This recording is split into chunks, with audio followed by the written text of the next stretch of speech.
Kingam-panahy nampitondroany lohateny hoe laisse-moi du tout.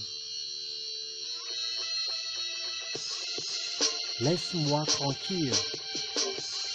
Laisse-moi faire plaisir. Laisse-moi sourire. Laisse-moi sur mon désir. Laisse-moi du délire. Et laisse-moi faire vomir. Laisse-moi souvent et construire. Laisse-moi quitter et partir. Laisse-moi calme et s'enfuir. Laisse-moi du trahir. Laisse-moi détruire. Laisse-moi t'avertir. Et laisse-moi te jouir. Laissez à partir du one.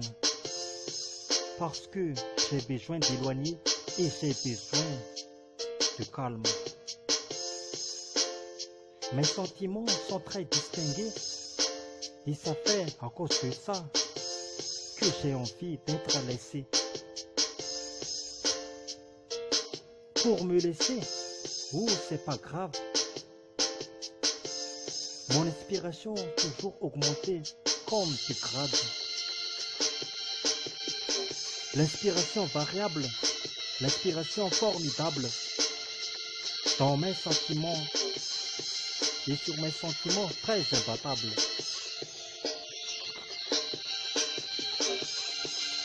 Toujours me laisser pendant tout ce que j'ai besoin. Pas d'amis, pas de camarades, ou les copains, sauf le réseau, ni d'être loin. Moi aussi, je me laisse toute seule. Mais elle a quelque chose, ne s'arrête jamais. C'est qui? C'est là ma gueule. Donc, laissez aussi ma gueule avec mon regard de parler ce qu'elles veulent. On a beaucoup de points qu'elles sont trouvées si je suis seul. Avec le temps passe et l'heure s'envole. Je suis vraiment d'être seul et je n'abandonne. Je vous laisse aussi et je laisse toujours. Dans mes sentiments, n'a pas de feeling de parcours correctement difficile si je reste uniquement. Mais à partir de maintenant, laisse-moi aller seul et d'après mon sentiment. Je ne refuse pas d'aller seul dès le début. Et je suis aussi un homme, pas comme le début.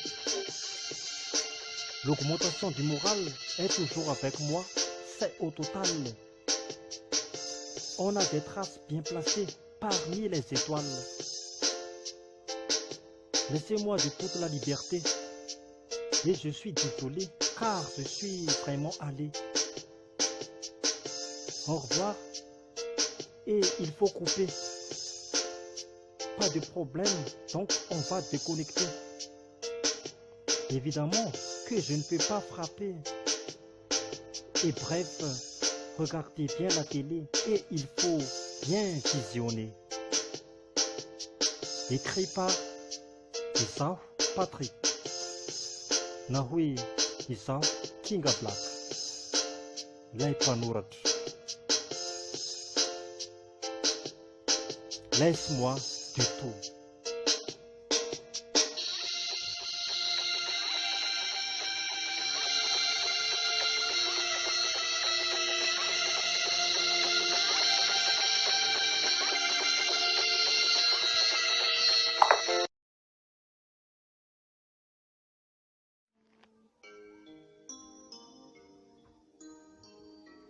Kingam-panahy nampitondroany lohateny hoe Tamatave. Tamatave ilay tany sy toerana nahabe anahy, ka tsy hadinoko mihitsy ny any na dia tany lavitra zaza. Vao nanomboka 4 taona ny tenako dia efa niaina tao Tamatavy. Mitovy amin'ny valibotaka mihitsy satria dia efa nandeha ho azy. Noho ny fitondramonan'ny ray aman-dreny amin'ny arak'asa no nahatonga anay tany. Koa dia lasa toy ny fambolena kokoa izany sy lasa mifikitra hatrany. Tamatavy aloha dia tanàna tena soa, ary Tamatavy ilay tena tsara sy azahoana tombotsoa. Ny olona izay tsy niasa ny Tamatavy dia azo lazaina efa tena olona kamo mihitsy. Fa raha ny asa indray ihany dia tena misy, ary misy sahaza arak'izay tokony ho izy. Tamatavy tsy ho ataoko fahadinoina fa io ilay provinsa iray tena tsaroana. Tamatavy misy orinasa maro samihafa toy ny Ambatovy. Aza misalasala ny makany fa ho hitanao adaholo toy n'ireo fiaran-dalamby. Tamatavy no afantaranao ny mpanakanto malaza toy n'ireo Sainy sy Ridinaizy. Fa raha ny any aloha dia tena milay satria tsara daholo izay iodinana na aiza na aiza. Tamatavy no alalantsika an'izany hoe Kakanjila sy ry Boy Black. Izy ireo koa dia anisan'ny mpanakanto henjana ka mila ho latsaka ambany ny firefitry ny kalaka. Tsy ho adinono koa nefa ry Suprême sy ny tarika Jopabango. Ireny moa dia efa tsy ho tenena intsony fa tena mafy tokoa toy ny vorona papango. Nefa tsy ho ataontsika ambanin-javatra aloha raha ingay mpanakanto Jodasy. Io ilay mpanakanto manambara ny marina sy tena mangasiasy.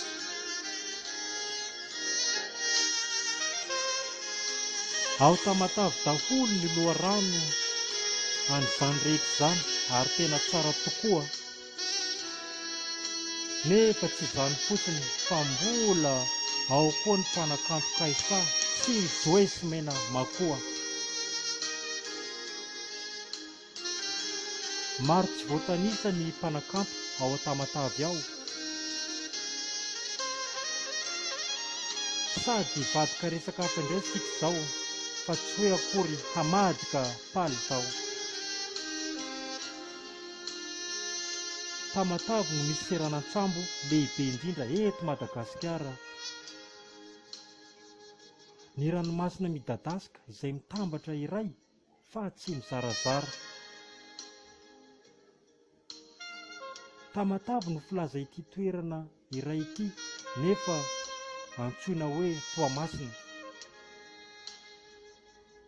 Tamatavy no filaza ny toerana iray ity nefa antsoina hoe koa Toamasina. Eny fa na dia lafo aza ny fiainana any, nefa kosa dia tena misy vola fa tsy mba mitsikafokafona. Tamatavy dia tsy nahitako fatiantoka ho azy, na dia teo azy ireo rivo-doza maro izay nandalo dia mbola nampijoro foana anay. Ka hoy aho hoe the best is Tamatavy, ary tsy mba ho ataoko farasisa.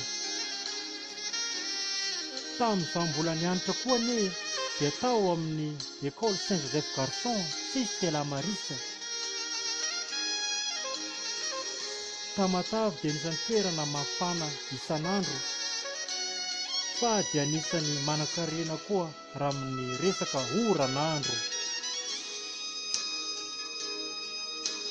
Tamatavy mahafa-po ahy satria tena niainako à chaque lundi jusqu'au dimanche.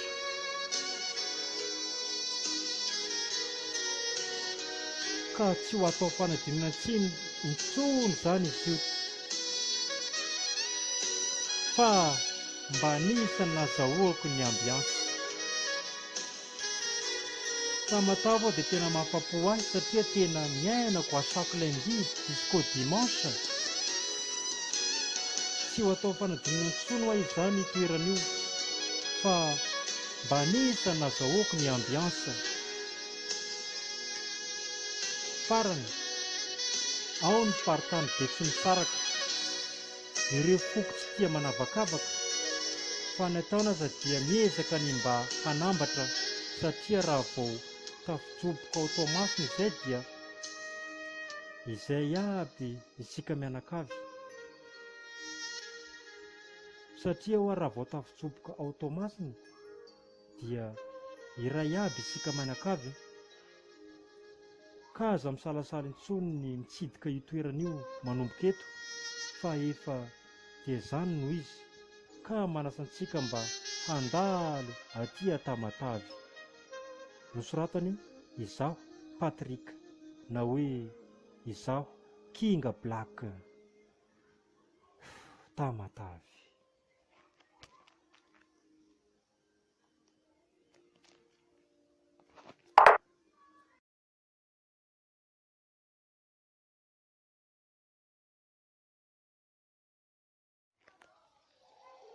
Kingam-panahy nampitondrano lohateny hoe Antananarivo. Antananarivo zaho ankehitriny raha vao niala tany Toamasina. Ny mahatonga ahy eto moa dia tsy inona fa resaka asa masina. Ny asa masina ity moa raha zavaina dia momba ny fitiavan-tanindrazana, satria dia tena mitandro ny fandriam-pahalemana sy filaminana ka tsy mba hiala-ngalana. Fiarovana ny Madagasikara sy ny firenena no raiketiko eto Antananarivo.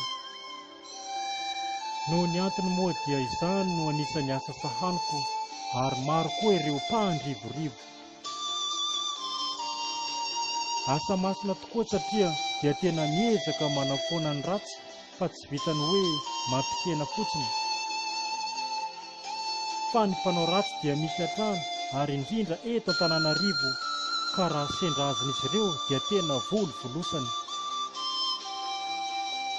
Antananarivo no tena ahitana hafetsifetsena maro samihafa, ary hita eto avokoa ireo karazan'olona manerana ny Madagasikara, eny fa na dia avy any andafy. Antananarivo aloha dia tanàna manana ny maha-izy azy ary fa tsy mba toy n'ireo lombotra, ary izy koa no voalaza fa capitale de Madagascar, na hoe ilay renivohitra. Antananarivo no toerana afovoany indrindra eto amin'ny firenentsika. Ny fokomerina no tena tompon-daka ao amin'izany, ka mila foana mba ho fantatsika. Raha vao any Toamasina isika ka ho any Fianarantsoa dia tsy maintsy mandalo Antananarivo izay vao tonga any Ambohimahasoa. Eny fa na dia aty Antsiranana aza ho any Toliara, misy fandalovana Antananarivo koa na eny ambony fiaramanidina io, indrindra fa ny tôbila mandeha kodiara. Ary na dia aiza na aiza ho aza ka indrindra fa andeha ho any ampita dia tokony ho eto Antananarivo hatrany ny miainga araka ny hafatra izay miampita.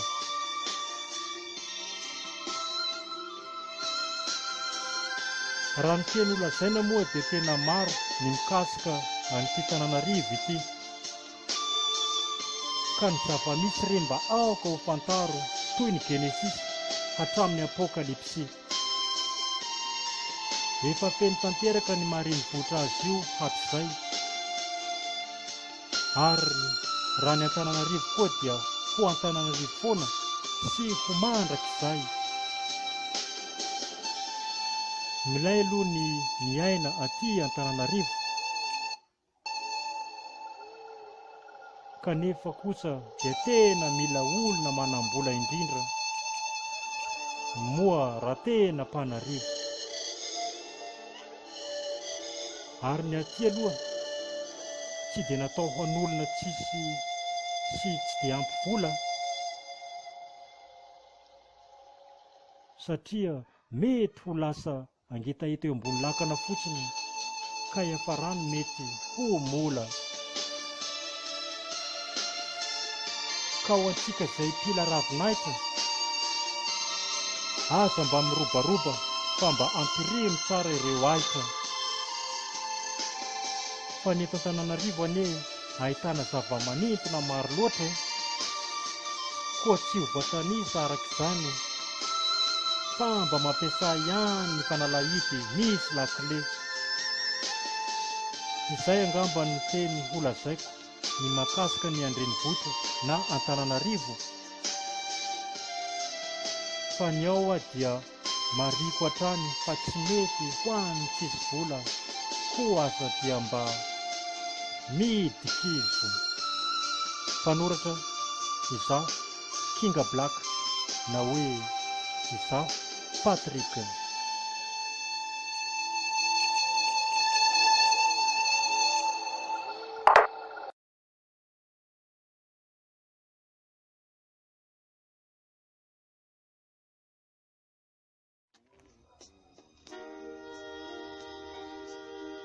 Kingam-panahy nampitondroany lohateny hoe tampoka. Tampoka loatra ity ny zavatra niseho, kay ny ainy dia tena tapitra hatreo. Mafy mihitsy tamin'izany satria fa ny fahafatesana dia mandrakizay doria. Alahelo ranomaso ka tena mamirifiry, ka maizina ny tany aman-danitra koa tsy misy voatily. Tamin'ny ora tsy nampoizina ny loza no niseho, ary tena tampoka loatra raha vao naheno hoe izy efa tsy eo. Tsy misy ny fampilazana fa dia avy toy ny mpangalatra, nefa dia ao anatin'io avokoa ny asan'ny devoly sy ny asan'Andriamanitra. Ny tampoka tokoa aloha dia tsy mba mahalehilahy, koa raha sendra mba tampoin'ny loza dia mila ho very hatramin'ny fanahy. Mitovy amin'ny toaka izay mitampoka rano mangatsiaka io raha namana, mangidy majabojabo sady matsatso, nefa dia miafarana amin'ny fivalanana. Misy aza ny mivalan-drà no sady tafiditra hôpitaly, satria zava-piseho tsy dia mpahazo ka tena normaly.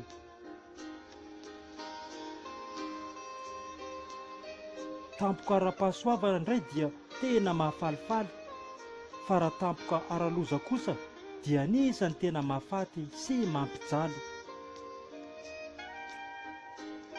Rehefa misy zavatra atao dia tsy dia mety ny tampoina, nefa azo ampiarina ihany moa indraindray mba tsy mila atao hahatafotoina. Mahaiza miaina sy manao ny tsara ary mba mifantoka, fa ny trangam-piainana ety an-tany anie dia tsy maintsy misy foana, indrindra fa ny hoe tampoka. Nosoratany izaho Kinga Black, na hoe izaho Patrick. Tampoka.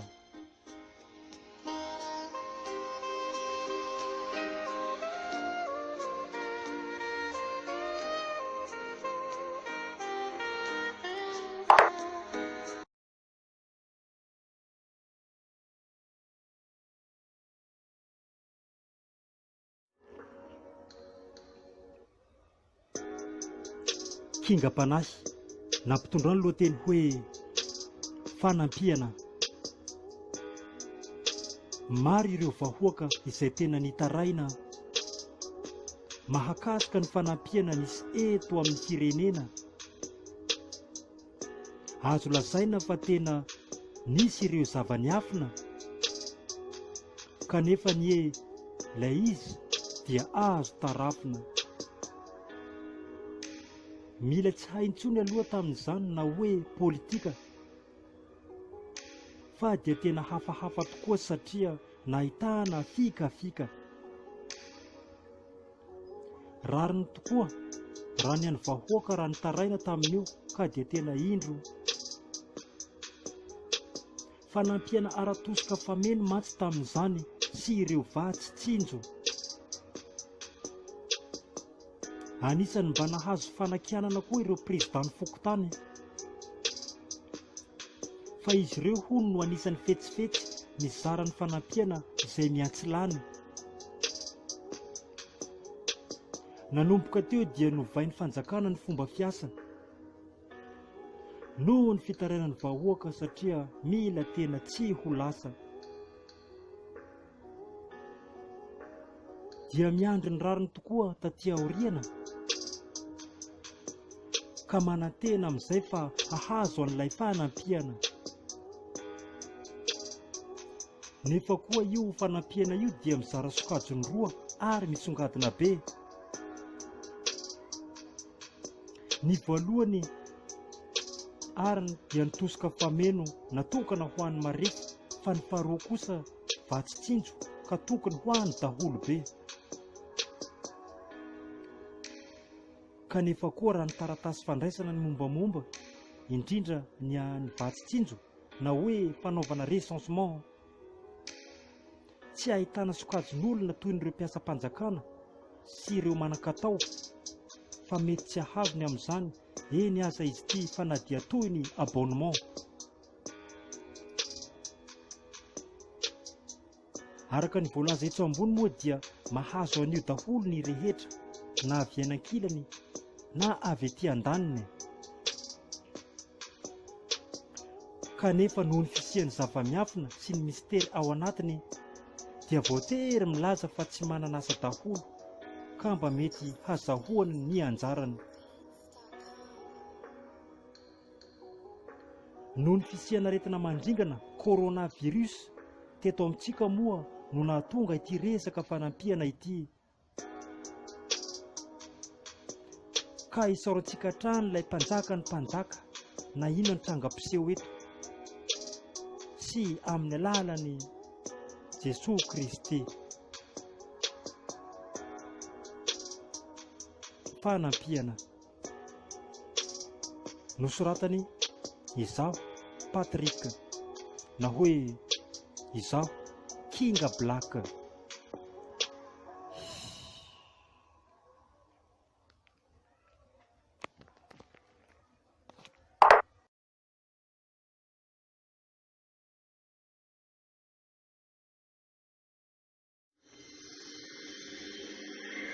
Kinga Panasy, nampitondra ny lohateny hoe